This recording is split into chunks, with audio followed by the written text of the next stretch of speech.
Hi, SL ടോക്സിൻ്റെ പുതിയൊരു വീഡിയോയിലേക്ക് എല്ലാവർക്കും സ്വാഗതം. ലവ് മാരേജ് ആണെങ്കിലും അല്ല അറേഞ്ച്ഡ് മാരേജ് ആണെന്നുണ്ടെങ്കിലും നമുക്ക് എല്ലാവർക്കും നമ്മുടെ മാരേജിനെ കുറിച്ച് ഒരു സങ്കല്പം ഉണ്ടായിരിക്കും അല്ലേ? എല്ലാവർക്കും ഉണ്ടായിരിക്കും. അതായത് അങ്ങനെ ആയിരിക്കണം, ഇങ്ങനെ ആയിരിക്കണം, മാരേജ് കഴിഞ്ഞിട്ട് ഏത് രീതിയിൽ മുന്നോട്ട് പോകണം, ഇങ്ങനെ ഓരോ സങ്കല്പങ്ങൾ എല്ലാ വ്യക്തികൾക്കും ഉണ്ടായിരിക്കും എന്നുള്ളതാണ്. പലരും പറഞ്ഞു കേട്ടിട്ടുള്ളൊരു കാര്യമാണ്, ഈ കല്യാണം കഴിഞ്ഞതോടുകൂടി ഞാൻ ആഗ്രഹിച്ചതുപോലെ എനിക്ക് ജീവിക്കാൻ പറ്റുന്നില്ല, അല്ലെങ്കിൽ എൻ്റെ ജീവിതം ഞാൻ വിചാരിക്കുന്ന പോലെയല്ല മുന്നോട്ട് പോകുന്നത്, ഇങ്ങനെയൊക്കെ ഒരുപാട് പേര് പറഞ്ഞിട്ടുണ്ട്. അപ്പോൾ ഇതിൻ്റെ മെയിൻ റീസൺ എന്താണെന്ന് വെച്ച് കഴിഞ്ഞാൽ പരസ്പരം രണ്ടുപേരും അവർ മനസ്സ് തുറന്ന് സംസാരിക്കുന്നില്ല എന്നുള്ളതാണ്. അതായത് ഇവരുടെ മനസ്സിൽ എന്തൊക്കെയാണ് ഉള്ളത് എന്നുള്ളത് കല്യാണത്തിന് മുമ്പേ സംസാരിച്ചിട്ടില്ല. അതുകൊണ്ട് മാത്രമാണ് കല്യാണം കഴിഞ്ഞിട്ട് ഇവർ ആഗ്രഹിക്കുന്ന രീതിയിൽ ഇവർക്ക് ജീവിക്കാൻ പറ്റാതെ ആവുന്നത്. അപ്പോൾ നമ്മൾ പ്രത്യേകം ശ്രദ്ധിക്കേണ്ട കാര്യം എന്ന് വെച്ച് കഴിഞ്ഞാൽ വിവാഹത്തിന് മുമ്പ് നമ്മൾ പരസ്പരം പറഞ്ഞിരിക്കേണ്ട കുറച്ച് കാര്യങ്ങളുണ്ട്. അതായത് നിങ്ങൾ വിവാഹം കഴിക്കാൻ പോകുന്ന ആ വ്യക്തിയും നിർബന്ധമായിട്ട് സംസാരിച്ചിരിക്കേണ്ട കുറച്ച് കാര്യങ്ങളുണ്ട്. അപ്പോൾ ഇന്നത്തെ വീഡിയോയിൽ ഞാൻ ഷെയർ ചെയ്യാൻ പോകുന്ന നമ്മുടെ ടോപ്പിക് എന്ന് പറയുന്നത് കല്യാണത്തിന് മുമ്പ് നിങ്ങൾ നിർബന്ധമായും സംസാരിച്ചിരിക്കേണ്ട കാര്യങ്ങൾ എന്തൊക്കെയാണ് എന്നുള്ളതാണ്. നമുക്ക് നോക്കാം ഏതൊക്കെയാണ് അല്ലെങ്കിൽ എന്തൊക്കെയാണ് ആ കാര്യങ്ങൾ എന്നുള്ളത്. നമ്മുടെ ഫസ്റ്റ് പോയിന്റ് എന്ന് പറയുന്നത് വർക്ക് ആൻഡ് കരിയർ. ഇപ്പോൾ പലരുടെ ലൈഫിൽ ഉണ്ടാകുന്ന ഒരു പ്രശ്നമാണ് കല്യാണം കഴിഞ്ഞതോട് കൂടിയിട്ട് അവർ ആഗ്രഹിക്കുന്ന ജോലി ചെയ്യാൻ പറ്റാതിരിക്കുക. അതല്ലെങ്കിൽ മിക്കപ്പോഴും നമ്മൾ സ്ത്രീകളിലാണ് ഇത് കാണാറുള്ളത്. അതായത് ചിലപ്പോൾ മാരേജിന് മുന്നേ അവർക്കൊരു ജോലി ഉണ്ടായിരിക്കും, ചിലപ്പോൾ ഒരുപാട് ഇഷ്ടമുള്ളൊരു ജോലിയായിരിക്കും. പക്ഷെ കല്യാണം കഴിഞ്ഞു എന്നുള്ള ഒരു റീസൺ കൊണ്ട് മാത്രം അവർക്ക് ആ ജോലി വേണ്ടാന്ന് വെക്കേണ്ടതായിട്ട് വരാറുണ്ട്. അപ്പോൾ ഇത് പലരും വിഷമത്തോടെ അല്ലെങ്കിൽ ഒരു സങ്കടത്തോടെയോ ഒരു ദേഷ്യത്തോടെയൊക്കെ പറയുന്നതായിട്ട് ഒരുപാട് കണ്ടിട്ടുണ്ട്. അതായത് ഈ കല്യാണം കൊണ്ടാണ് എനിക്കത് ഇല്ലാണ്ടായതെന്നുള്ള രീതിയിൽ ഒരുപാട് പേര് പറയുന്നത് കേട്ടിട്ടുണ്ട്. അതേപോലെ തന്നെ കുറേ പേർക്ക് ചിലപ്പോൾ ഡാൻസിങ് ഭയങ്കര ഇഷ്ടമായിരിക്കും, അതുപോലെ പാട്ട് പാടുന്നത് ഇഷ്ടമായിരിക്കും. അങ്ങനെ ഓരോ മേഖലയിൽ കുറച്ചൊന്ന് ഡെവലപ്പ് ആവണമെന്നോ അല്ലെങ്കിൽ അതിലൊരു ഗ്രോത്ത് വേണമെന്നൊക്കെ ആഗ്രഹിക്കുന്ന ഒരുപാട് പേരുണ്ടായിരിക്കും എന്നുള്ളതാണ്. അപ്പം നമ്മളിത് നേരത്തെ പറഞ്ഞു എന്നുണ്ടെങ്കിൽ നമുക്ക് ഉണ്ടാവുന്ന ഒരു ഗുണം എന്താണെന്ന് വെച്ച് കഴിഞ്ഞാൽ അവർക്കത് നേരത്തെ മനസ്സിലാക്കാനായിട്ട് പറ്റും. അതുകൊണ്ട് തന്നെ അവർക്കത് വേണ്ട എന്ന് പറയാനായിട്ട് പറ്റില്ല എന്നുള്ളതാണ്. മീൻസ് കല്യാണത്തിന് മുന്നേ നമ്മൾ അവരോട് ഈ കാര്യങ്ങൾ എനിക്ക് ഇഷ്ടമാണ്, ഇതുമായിട്ട് ലൈഫ് മുന്നോട്ട് കൊണ്ടുപോകണം എന്ന് പറഞ്ഞു കഴിഞ്ഞാൽ അവർ ഓക്കെ എന്ന് പറയുകയാണെങ്കിൽ പിന്നെ ആഫ്റ്റർ മാരേജ് നമ്മൾ പേടിക്കേണ്ട ആവശ്യമില്ല. കാരണം അവരത് ഓൾറെഡി സമ്മതിച്ച് അവർ പെർമിഷൻ കിട്ടിയിട്ടുള്ളൊരു കാര്യമാണ്. അപ്പം നമുക്ക് അതിൽ പിന്നെ ഒരു പേടി വേണ്ട എന്നുള്ളതാണ്. പിന്നെ അവരത് വേണ്ടാന്ന് പറയില്ല എന്നുള്ളതാണ്. പക്ഷെ നമ്മളത് ഓപ്പണായിട്ട് പറയാത്തതുകൊണ്ടുള്ള ഒരു പ്രശ്നമാണ് ഈ പറഞ്ഞ പോലെ നമുക്ക് വേണ്ട അല്ലെങ്കിൽ ഇഷ്ടപ്പെട്ട ജോലി ചെയ്യാൻ പറ്റാതെ വരിക എന്നുള്ളത്. അപ്പോൾ നമ്മൾ ഇപ്പോൾ ആഫ്റ്റർ മാരേജ് നമ്മുടെ ഹസ്ബൻഡിൻ്റെ അല്ലെങ്കിൽ വൈഫിൻ്റെ സപ്പോർട്ട് നമുക്ക് കിട്ടണം, ഈ ഒരു ഫീൽഡിലേക്ക് അവരുടെ ഒരു സപ്പോർട്ടും സമ്മതവും കിട്ടണമെന്നുണ്ടെങ്കിൽ നേരത്തെ കൂടി നിങ്ങൾ പറയാനായിട്ട് നോക്കുക. അതല്ലെങ്കിൽ മാരേജ് കഴിഞ്ഞിട്ട് പറയാമെന്ന് വിചാരിച്ച് ഒരിക്കലും ഇരിക്കരുത്. അതിന് മുന്നേ തന്നെ പറയുക, അവർക്ക് സപ്പോർട്ട് ചെയ്യാൻ പറ്റുമോ ഇല്ലയോ, ഇതുമായിട്ട് മുന്നോട്ട് പോകാൻ പറ്റുമോ, അങ്ങനെയൊക്കെ നിങ്ങൾക്ക് നോക്കാനായിട്ട് പറ്റും എന്നുള്ളതാണ്. അപ്പോൾ നിങ്ങളുടെ കരിയറാണ് നിങ്ങൾക്ക് വലുതെന്ന് തോന്നുകയാണെങ്കിൽ ഈ പേഴ്സൺ നിങ്ങൾക്ക് അതിന് ഹെൽപ്പ് ചെയ്യില്ല അല്ലെങ്കിൽ സപ്പോർട്ട് ചെയ്യില്ല എന്ന് തോന്നുകയാണെങ്കിൽ നിങ്ങൾക്ക് അവിടെ വെച്ച് ആ റിലേഷൻഷിപ്പ് വേണ്ട എന്ന് വെക്കണമെന്നുണ്ടെങ്കിൽ അങ്ങനെ ചെയ്യാം. അതല്ലാന്നുണ്ടെങ്കിൽ രണ്ടും ഒരുമിച്ച് മുന്നോട്ട് കൊണ്ടുപോകാൻ പറ്റുന്നുണ്ടെങ്കിൽ ആ രീതിയിൽ മുന്നോട്ട് പോകാനായിട്ട് നോക്കാം. അപ്പോൾ എന്തായാലും നിങ്ങളുടെ വർക്കിനെ കുറിച്ച് അല്ലെങ്കിൽ നിങ്ങളുടെ കരിയറിനെ കുറിച്ച് അവരോട് സംസാരിച്ചിരിക്കേണ്ടത് നിർബന്ധമായിട്ടുള്ളൊരു കാര്യം തന്നെയാണ്. അപ്പോൾ നമ്മുടെ രണ്ടാമത്തെ പോയിന്റ്, സെക്കൻഡ് പോയിന്റ് എന്ന് പറയുന്നത് കിഡ്സ് ആൻഡ് പാരന്റിങ് കൺസെപ്റ്റ്സ്. അതായത് ഇപ്പോൾ നമുക്ക് മാരേജ് കഴിഞ്ഞിട്ട് എത്ര കുട്ടികൾ വേണം എന്നുള്ളതിനെ കുറിച്ചൊക്കെ ചെറിയ ചെറിയ ആഗ്രഹങ്ങളും കാര്യങ്ങളൊക്കെ ഉണ്ടായിരിക്കും. ചിലർക്ക് 2 കുട്ടികൾ 3 കുട്ടികൾ അങ്ങനെ ഓരോ രീതിയിലായിരിക്കും എന്നുള്ളതാണ്. അപ്പോൾ പണ്ടൊന്നും അങ്ങനെ ഓപ്പണായിട്ട് പറഞ്ഞിരുന്നില്ല എന്ന് എനിക്ക് തോന്നുന്നു. പക്ഷേ ഈ ഒരു മേഖലയിൽ അല്ലെങ്കിൽ ഇന്നത്തെ ജനറേഷനിൽ ഈ കാര്യങ്ങളൊക്കെ ഓപ്പണായിട്ട് പറയുന്ന ആളുകളാണ്. അതേപോലെ തന്നെ കറക്റ്റ് ഒരു പ്ലാനിങ് അവർക്ക് ഉണ്ടായിരിക്കും എന്നുള്ളതാണ്. അപ്പോൾ ചിലർക്ക് എന്ന് പറയുമ്പോൾ ഇത്ര കുട്ടികൾ വേണം എന്നൊരു ചിന്ത ഉണ്ടായിരിക്കും. ചിലർക്ക് എന്ന് പറയുമ്പോൾ ഇപ്പോൾ കുട്ടികൾ വേണ്ട, വളരെ മെല്ലെ മതി, അങ്ങനെയുള്ള ഒരു ചിന്തയൊക്കെ ഉണ്ടായിരിക്കും എന്നുള്ളതാണ്. അപ്പോൾ നമ്മൾ നേരത്തെ തന്നെ അത് പറഞ്ഞ് മനസ്സിലാക്കുകയാണെന്നുണ്ടെങ്കിൽ രണ്ടുപേർക്കും എങ്ങനെയാണ് അതിനെക്കുറിച്ചുള്ള കൺസെപ്റ്റുകൾ എന്നുള്ളത് കറക്റ്റായി പറഞ്ഞ് രണ്ടുപേരും അങ്ങോട്ടും ഇങ്ങോട്ടും മനസ്സിലാക്കുകയാണെന്നുണ്ടെങ്കിൽ അത് ഫ്യൂച്ചറിൽ രണ്ടുപേർക്കും വളരെ സ്മൂത്ത് ആയിട്ട് പോകാനായിട്ടുള്ള ഒരു കാരണമായിട്ട് മാറാം. അതല്ലാന്നുണ്ടെങ്കിൽ ചിലപ്പോൾ രണ്ടുപേരുടെയും കൺസെപ്റ്റുകൾ ഡിഫറെൻ്റ് ആയിരിക്കും. അപ്പോൾ ഒരു ക്ലാഷ് വരാനുള്ള ചാൻസ് ഉണ്ട്. അതുകൊണ്ട് തന്നെ നേരത്തെ തന്നെ ഇതിനെക്കുറിച്ച് സംസാരിച്ച് വെക്കുക എന്നുള്ളത് നിങ്ങൾ ശ്രദ്ധിക്കേണ്ട ഒരു കാര്യം തന്നെയാണ്. അപ്പോൾ നമ്മുടെ തേർഡ് പോയിന്റ് എന്ന് പറയുന്നത് റിലേഷൻഷിപ്പ് വിത്ത് മണി. അതായത് നമ്മുടെ ലൈഫ് സ്റ്റൈൽ, നമ്മുടെ എക്സ്പെൻസീവ് എത്രയായിരിക്കും, ഇങ്ങനെയുള്ള കാര്യങ്ങളൊക്കെ സംസാരിക്കുക എന്നുള്ളതാണ്. ചില ആളുകളുണ്ട് അവരുടെ കയ്യിൽ ഒരു 100 രൂപയാണെന്നുണ്ടെങ്കിൽ 110 രൂപയുടെ ചിലവ് അവരുടെ കയ്യിൽ ഉണ്ടായിരിക്കും എന്നുള്ളതാണ്. അതായത് കൂടുതൽ കയ്യിലുള്ള എമൗണ്ട് പോലും പോരാതെ കുറച്ചുകൂടി വേണ്ടി വരും അവരുടെ കാര്യങ്ങൾ നടക്കാൻ വേണ്ടിയിട്ട്. മറ്റു ചില ആളുകളെ സംബന്ധിച്ച് പറയുകയാണെന്നുണ്ടെങ്കിൽ അവർ എത്ര രൂപയാണുള്ളത് അതിൽ നിന്ന് ചെറിയൊരു എമൗണ്ട് സേവിങ്സ് ആയിട്ട് വെക്കും എന്നുള്ളതാണ്. അപ്പോൾ അങ്ങനെ ഡിഫറൻസ് ഉണ്ടായിരിക്കും, ഓരോ ആളുകളും തമ്മിൽ ഡിഫറൻസ് ഉണ്ടായിരിക്കും. അത് അവർ ജനിച്ച് വളർന്ന രീതിയൊക്കെ അനുസരിച്ചായിരിക്കും ഉണ്ടായിരിക്കുക എന്നുള്ളതാണ്. അതായത് ഒരുപാട് കഷ്ടപ്പെട്ടിട്ടുള്ള ആളുകളൊക്കെ ആണെന്നുണ്ടെങ്കിൽ എപ്പോഴും സേവ് ചെയ്ത് വെക്കണം എന്ന് വിചാരിക്കുന്നവരായിരിക്കും. പക്ഷേ മറ്റേ രീതിയിൽ, അതായത് മീൻസ് ഓപ്പോസിറ്റ്, നമ്മൾ നേരത്തെ പറഞ്ഞ പോലെ തന്നെ ഒരുപാട് ചിലവാക്കുന്ന ആളുകളാണെന്നുണ്ടെങ്കിൽ അവിടെ പിന്നെ ഫ്യൂച്ചറിൽ ഒരു പ്രശ്നം വരാനുള്ള ചാൻസ് ഉണ്ട്. അപ്പോൾ അതുകൊണ്ട് തന്നെ ഈ കാര്യങ്ങൾ, നമ്മളുടെ എക്സ്പെൻസീവ് എത്രത്തോളം ആയിരിക്കും, എത്രത്തോളം നമ്മുടെ ലൈഫിൽ വേണ്ടി ലൈഫിൽ ചിലവാക്കേണ്ടി വരും എന്നുള്ള ഓരോ കാര്യങ്ങളും അവരുമായിട്ട് മീൻസ് നിങ്ങൾ വിവാഹം കഴിക്കാൻ പോകുന്ന ആ പേഴ്സണുമായിട്ട് സംസാരിക്കുക എന്നുള്ളത് മോസ്റ്റ് ഇമ്പോർട്ടൻ്റ് ആയിട്ടുള്ള കാര്യമാണ്. കാരണം എന്താണെന്ന് വെച്ച് കഴിഞ്ഞാൽ ചിലപ്പോൾ നിങ്ങൾ നന്നായി ചിലവാക്കുന്ന ഒരാളായിരിക്കും. അപ്പോൾ നിങ്ങൾ കല്യാണം കഴിക്കാൻ തീരുമാനിച്ചിട്ടുള്ള ആ ഒരു പേഴ്സൺ എന്ന് പറയുന്നത് എപ്പോഴും കയ്യിൽ കിട്ടുന്ന എമൗണ്ടിൻ്റെ കുറച്ച് സേവ് ചെയ്ത് വെക്കുക എന്നുള്ളൊരു മൈൻഡുള്ള ഒരു പേഴ്സൺ ആയിരിക്കും. അങ്ങനെ ആകുമ്പോൾ ഉറപ്പായിട്ട് നിങ്ങൾക്കിടയിൽ ക്ലാഷ് വരാനുള്ള ചാൻസ് ഉണ്ട്.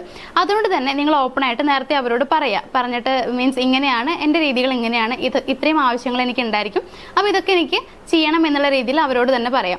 അപ്പോൾ അവർക്കത് പറ്റില്ല, അതുമായിട്ട് മുന്നോട്ട് പോകാൻ പറ്റില്ല എന്നുണ്ടെങ്കിൽ പിന്നെ നമ്മൾ ആ റിലേഷൻഷിപ്പുമായിട്ട് മുന്നോട്ട് പോയിട്ട് കാര്യമില്ല എന്നുള്ളത്. കാരണം ഉറപ്പായിട്ടും നിങ്ങൾക്ക് ഈ ഒരു രീതി മാറ്റാനായിട്ട് ചെറിയൊരു പ്രയാസം ഉണ്ടായിരിക്കും. അതായത് നിങ്ങൾ ഇതുവരെ ഉണ്ടായിരുന്ന ആ ശീലം മാറ്റാൻ ഒരു പ്രയാസം ഉണ്ടാവും. അതേപോലെ തന്നെ അവർക്കും ചിലപ്പോൾ അവർ വിചാരിക്കുന്ന രീതിയിലല്ല ഇത് മുന്നോട്ട് പോകുന്നുണ്ടെങ്കിൽ അവർക്കും അതൊരു പ്രശ്നമായിട്ട് മാറുന്നുള്ളതാണ്. അങ്ങനെ ആകുമ്പോൾ അത് രണ്ടുപേർക്കിടയിൽ വലിയൊരു കലഹമായിട്ട് മാറാനുള്ള ചാൻസ് ഉണ്ട്. അങ്ങനെ വന്നു കഴിയുമ്പോൾ ഉറപ്പായിട്ടും അതിൽ ആ റിലേഷൻഷിപ്പിൽ ഒരു സമാധാനം എന്ന് പറയുന്ന സംഭവം കിട്ടാനുള്ള ചാൻസ് വളരെ കുറവാണ്. അതായത് നിങ്ങളുടെ ക്യാഷിന്റെ കാര്യങ്ങൾ മീൻസ് എക്സ്പെൻസീവിന്റെ കാര്യങ്ങൾ ഉറപ്പായിട്ട് നിങ്ങൾ സംസാരിച്ചിരിക്കുക എന്നുള്ളത് നിർബന്ധമായിട്ടും നിങ്ങൾ ചെയ്യാനായിട്ട് ശ്രമിക്കുക. ദെൻ നമ്മുടെ ഫോർത്ത് പോയിന്റ് എന്ന് പറയുന്നത് വീട് എന്നുള്ള സങ്കല്പം. അതായത് ഓരോ സങ്കല്പങ്ങളും ഓരോരുത്തർക്കും ഡിഫറെന്റ് ആയിരിക്കും. ചില ആളുകൾക്ക് ഇന്ന സ്ഥലത്ത് വീട് വേണമെന്നൊരു ആഗ്രഹം ഉണ്ടായിരിക്കും. ചില ആളുകൾക്ക് പ്രത്യേകിച്ച് ആർഭാടൊന്നും ഇല്ലാണ്ട് ഒരു ചെറിയ വീട് എന്നുള്ള രീതിയിലായിരിക്കും. അതേപോലെ തന്നെ വീടിനകത്ത് എങ്ങനെയായിരിക്കണം എന്നുള്ളത്, അതായത് ഇപ്പോൾ വീട്ടിലുള്ള ആളുകൾ തമ്മിൽ ഏത് രീതിയിലായിരിക്കണം, അല്ലെങ്കിൽ അവരോട് എങ്ങനെ പെരുമാറണം, അവരും എങ്ങനെ പെരുമാറണം, ഈ രീതികളെ കുറിച്ചൊക്കെ മനസ്സിലൊരു സങ്കല്പം അല്ലെങ്കിൽ നമ്മളിങ്ങനെ ചിന്തിച്ച് വെച്ചിട്ടുണ്ടായിരിക്കും എന്നുള്ളതാണ്. അതെല്ലാം അവരോട് ഓപ്പൺ ആയിട്ട് പറയാം. ചിലപ്പോൾ നമുക്ക് മനസ്സിലാക്കാൻ പറ്റിയില്ല എന്നുണ്ടെങ്കിൽ, അതായത് അവരുടെ മനസ്സിൽ ഇതാണെന്ന് നമുക്ക് അറിയാൻ പറ്റിയില്ലെങ്കിൽ അവർ വിചാരിക്കുന്ന പോലെ നമുക്ക് പെരുമാറാൻ പറ്റണമെന്നില്ല. അതുകൊണ്ട് തന്നെ നിങ്ങൾ ഉറപ്പായിട്ടും അവരുടെ മനസ്സിലുള്ള കാര്യങ്ങൾ നിങ്ങൾ ചോദിക്കുക, അതേപോലെ നിങ്ങളുടെ മനസ്സിലുള്ളതും അവരോട് ഓപ്പൺ ആയിട്ട് പറയാ എന്നുള്ളതാണ്. ഇതൊക്കെ നിങ്ങൾ എന്തായാലും സംസാരിച്ച് വെക്കേണ്ട കാര്യങ്ങളാണ്. നിങ്ങൾ വിചാരിക്കും ഇതൊക്കെ പറയേണ്ട കാര്യമുണ്ടോ, അല്ലെങ്കിൽ നമ്മൾ ഡയറക്റ്റായിട്ട് ഇപ്പോൾ ഡെയിലി സംസാരിക്കുന്നതിൻ്റെ ഇടയിൽ തന്നെ നമുക്ക് മനസ്സിലാകുമല്ലോ എങ്ങനെയാണെന്നുള്ളതൊക്കെ. പക്ഷെ അങ്ങനെ നിങ്ങൾ വിചാരിക്കരുത്. നമ്മൾ കുറച്ച് നേരം സംസാരിക്കുന്നത് പോലെ ആവില്ല നമ്മൾ ഒരുമിച്ച് ജീവിക്കാൻ തുടങ്ങുന്ന സമയത്ത്. നമ്മളെന്ന് പറയുമ്പോൾ ഞാനും നിങ്ങളും അല്ല കേട്ടോ. ചിലപ്പോൾ കമന്റ് ബോക്സിൽ അങ്ങനെ വരാനുള്ള ചാൻസ് ഒക്കെ ഉണ്ട്. ഞാൻ അങ്ങനെ കുറേ വായിച്ചിട്ടുണ്ട്. അങ്ങനെയല്ല, ഇപ്പോൾ നിങ്ങൾ ആരെയാണോ വിവാഹം കഴിക്കാൻ പോകുന്നത് ആ വ്യക്തിയുമായിട്ട് ഉറപ്പായിട്ട് സംസാരിച്ചിരിക്കണം എന്നുള്ളതാണ്. കാരണം ഈ പറയുന്ന കാര്യങ്ങളിലൊക്കെ ചെറിയ ചെറിയ മിസ്റ്റേക്കുകൾ മതി ഫ്യൂച്ചറിൽ വലിയൊരു കലഹമായിട്ടൊക്കെ വരാനായിട്ട്. അതുകൊണ്ട് ഒരിക്കലും അങ്ങനെ വരാതിരിക്കാനായിട്ട് ശ്രദ്ധിക്കാം. അതിനുവേണ്ടി നമുക്ക് ചെയ്യാൻ പറ്റുന്ന കാര്യങ്ങളാണ്, കുറച്ച് മുൻകരുതലുകളാണ് ഈ പറയുന്ന കാര്യങ്ങളൊക്കെ. അതുകൊണ്ട് വളരെ സിമ്പിൾ അല്ലേ എന്ന് പറഞ്ഞിട്ട് വിടാതെ ഇതെല്ലാം തന്നെ നിങ്ങൾ ഒരു പ്രാവശ്യമെങ്കിലും ഒന്ന് ട്രൈ ചെയ്ത് നോക്കുക. അപ്പോൾ നമ്മൾ പറഞ്ഞ പോയിന്റ് എന്ന് പറയുന്നത് വീടിനെ കുറിച്ച് സങ്കല്പങ്ങൾ ഉണ്ടായിരിക്കും എന്നുള്ളതാണ്. അപ്പോൾ നിങ്ങൾക്ക് നിങ്ങളുടെ വീടിനെ കുറിച്ചുള്ള സങ്കല്പങ്ങൾ, അല്ലെങ്കിൽ എങ്ങനെയായിരിക്കണം, ഏത് രീതിയിലായിരിക്കണം എന്നുള്ള കാര്യങ്ങളൊക്കെ അവരോട് ഓപ്പൺ ആയിട്ട് പറയാം. അതേപോലെ അവരുടെ മനസ്സിലുള്ള കാര്യങ്ങൾ നിങ്ങൾ ചോദിച്ച് മനസ്സിലാക്കാനായിട്ട് ശ്രമിക്കുക. അപ്പോൾ നമ്മുടെ ഫിഫ്ത്ത് പോയിന്റ് എന്ന് പറയുന്നത് വീട്ടിലെ ജോലികൾ ഷെയർ ചെയ്യുക എന്നുള്ളതാണ്. ഇത് നമുക്ക് ഇപ്പോൾ എന്തൊക്കെ ജോലികളാണ് ഷെയർ ചെയ്യേണ്ടത്, അതല്ലെങ്കിൽ ഏതൊക്കെ ജോലികൾ ഉണ്ടായിരിക്കും എന്നുള്ളത് നമ്മൾ ഒരുമിച്ച് ജീവിച്ച് തുടങ്ങുമ്പോൾ മാത്രമേ നമുക്ക് മനസ്സിലാക്കാനായിട്ട് പറ്റുള്ളൂ എന്നുള്ളതാണ്. അപ്പോൾ ഇവിടെ ചിലർക്കൊക്കെ ചില മടികൾ ഉണ്ടായിരിക്കും. അതായത് ഇന്ന ജോലി ചെയ്യാനായിട്ട് എനിക്ക് ഭയങ്കര മടിയാണ്, അല്ലെങ്കിൽ ഒരാൾ ഹെൽപ്പിന് ഉണ്ടായിരുന്നെങ്കിൽ ഇങ്ങനെയൊക്കെ തോന്നുന്ന ഒരു എന്താ പറയുക സിറ്റുവേഷൻ ഉണ്ടായിരിക്കും എന്നുള്ളതാണ്. അപ്പോൾ അങ്ങനെ വരുന്ന സമയത്ത് നമ്മളിങ്ങനെ ഇതൊക്കെ നമ്മൾ നേരത്തെ പറഞ്ഞിരുന്നെങ്കിൽ ചിലപ്പോൾ കൂടെ ചെയ്യുമായിരുന്നു എന്ന് പറഞ്ഞിട്ട് കാര്യമൊന്നുമില്ല. അപ്പോൾ നമ്മൾ നേരത്തെ പറഞ്ഞു വെക്കുക, എനിക്ക് ഇന്ന ജോലികളൊക്കെ ചെയ്യാൻ ഭയങ്കര മടിയാണ്, അല്ലെങ്കിൽ ജോലി ചെയ്യുമ്പോൾ എനിക്ക് കൂടെ ഒരാളുണ്ടെങ്കിൽ ഓക്കെയാണ്, അപ്പോൾ അത് നിങ്ങൾ തന്നെയാണെന്നുണ്ടെങ്കിൽ കുറച്ചുകൂടി സന്തോഷമാണെന്നുള്ള രീതിയിൽ നിങ്ങൾ പറയാന്നുള്ളതാണ്. എപ്പോഴും നമുക്കുള്ള ജോലികൾ കുറച്ചൊക്കെ ഒന്ന് 50-50 ആക്കിയിട്ട്, അല്ലെങ്കിൽ പറ്റുന്ന രീതിയിൽ ആർക്കൊക്കെ എന്തൊക്കെ ചെയ്യാൻ പറ്റുമോ ആ രീതിയിൽ അങ്ങോട്ടും ഇങ്ങോട്ടും ചെയ്ത് മുന്നോട്ട് പോകുമ്പോഴാണ് കുറച്ചുകൂടി ഒരു സ്മൂത്ത് ഗോയിങ് ആയിട്ട് ആ റിലേഷൻഷിപ്പ് പോകാന്നുള്ളതാണ്. അതുകൊണ്ട് തന്നെ ഈ ജോബിൻ്റെ കാര്യങ്ങൾ മീൻസ് വീട്ടു ജോലികളുടെ കാര്യങ്ങൾ ഏതൊക്കെ രീതിയിൽ നിങ്ങൾ ഷെയർ ചെയ്യണം, അല്ലെങ്കിൽ എങ്ങനെ ചെയ്യണം എന്നുള്ളതൊക്കെ ഒന്ന് സംസാരിച്ച് വെക്കുന്നത് നല്ലതാണ്. പക്ഷേ ആഫ്റ്റർ മാരേജിലാണ് ഏതൊക്കെ രീതിയിലായിരിക്കും എന്നുള്ളത് വളരെ കൃത്യമായിട്ട് നമുക്ക് മനസ്സിലാക്കാനായിട്ട് പറ്റുള്ളൂ. എങ്കിൽ പോലും നേരത്തെ തന്നെ ഇതിനെക്കുറിച്ച് ചെറിയ രീതിയിലെങ്കിലും പറയാനായിട്ട് ശ്രമിക്കുക. ദെൻ 6th പോയിന്റ് എന്ന് പറയുന്നത് നിങ്ങളുടെ ലൈഫിൽ ഏറ്റവും പ്രധാനപ്പെട്ട ആളുകൾ ആരൊക്കെയാണെന്നുള്ളത് അവരുമായിട്ട് ഡിസ്കസ് ചെയ്യുക എന്നുള്ളതാണ്. ഇപ്പം നമുക്ക് പാരൻസ് ഉണ്ടായിരിക്കും, ഫ്രണ്ട്സ് ഉണ്ടായിരിക്കും, അങ്ങനെ കുറേ ഒരു സർക്കിൾ നമ്മുടെ ചുറ്റും ഉണ്ടായിരിക്കും എന്നുള്ളതാണ്. അപ്പോൾ ഈ കാര്യങ്ങളൊക്കെ അവരോട് പറയാം. ചിലപ്പോൾ അവർ വന്നതിന് ശേഷം അവർ കാണുന്നുണ്ടായിരിക്കുക കുറച്ച് ആളുകളെ മാത്രമായിരിക്കും, പക്ഷേ അയാൾ വരുന്നതിന് മുന്നേ തന്നെ നമ്മുടെ ലൈഫിൽ വളരെ ഇമ്പോർട്ടൻ്റ് ആയിട്ടുള്ള കുറച്ച് ആളുകളൊക്കെ ഉണ്ടായിരിക്കും. അപ്പോൾ അതൊക്കെ നിങ്ങൾ അവരോട് ഓപ്പൺ ആയിട്ട് പറയുക എന്നുള്ളതാണ്. കാരണം നമുക്ക് ഒരു റിലേഷൻഷിപ്പിന് വേണ്ടിയിട്ട് മറ്റൊരു റിലേഷൻഷിപ്പ് കളയാനായിട്ട് പറ്റില്ല. അങ്ങനെ കളഞ്ഞു കഴിഞ്ഞാൽ നമ്മൾ ഒരിക്കലും ഇപ്പം നിലവിലുള്ള റിലേഷൻഷിപ്പിൽ ഹാപ്പി ആയിരിക്കില്ല എന്നുള്ളതാണ്. അപ്പോൾ അതേപോലെ തന്നെ നമുക്കിപ്പോൾ ഒരു റിലേഷൻഷിപ്പിന് വേണ്ടിയിട്ട് എന്തെങ്കിലും സാക്രിഫൈസ് ചെയ്യേണ്ടി വന്നു കഴിഞ്ഞാൽ അതൊരു ഹാപ്പി റിലേഷൻഷിപ്പാണെന്ന് നമുക്ക് പറയാനും പറ്റില്ല. അതുകൊണ്ട് തന്നെ നിങ്ങൾ ഓപ്പൺ ആയിട്ട് അവരോട് പറയാം, ഇങ്ങനൊരു ആളുണ്ട്, അല്ലെങ്കിൽ ഞാൻ എല്ലാ കാര്യങ്ങളും ഓപ്പൺ ആയിട്ട് പറയുന്ന ഒരു വ്യക്തി ഉണ്ട് എന്നുള്ള രീതിയിൽ അവരോട് പറയാനായിട്ട് ശ്രമിക്കുക എന്നുള്ളതാണ്. ഇനിയിപ്പോൾ നിങ്ങൾ പറയാതെ വേറൊരു സിറ്റുവേഷനിൽ ഇത് അറിയുകയാണെന്നുണ്ടെങ്കിൽ, അതായത് ഇപ്പം നിങ്ങൾക്കൊരു ഫ്രണ്ട് ഉണ്ടായിരുന്നു എന്നുള്ളത് അവരറിയുകയാണെന്നുണ്ടെങ്കിൽ അല്ലെങ്കിൽ മറ്റാരെങ്കിലും വഴിയൊക്കെ അറിയുകയാണെന്നുണ്ടെങ്കിൽ അത് നെഗറ്റീവായ രീതിയിലാണ് നിങ്ങളെ എഫക്റ്റ് ചെയ്യുള്ളൂ. അപ്പം അങ്ങനെ ഒരിക്കലും ഒരു അവസരം വരുത്താതിരിക്കുക.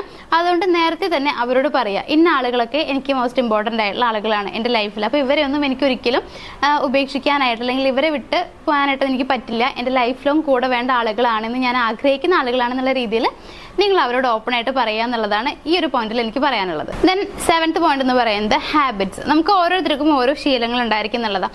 ചെറുപ്പം മുതലേ നമുക്ക് ഓരോ ശീലങ്ങൾ ഉണ്ടായിരിക്കും. ചില ആളുകളൊക്കെ ഉണ്ട് കുളിക്കാനൊക്കെ കുറേ സമയം എടുക്കുന്ന കുറേ ആളുകളുണ്ട്. അതേപോലെ ചിലർക്ക് എന്ന് പറയുമ്പോൾ റെസ്റ്റ് ഇരിക്കുന്ന ടൈമിൽ ഇന്ന കാര്യങ്ങൾ ചെയ്യണം അങ്ങനെ വിചാരിക്കുന്ന ആളുകളൊക്കെ കുറേ പേരുണ്ടാവും.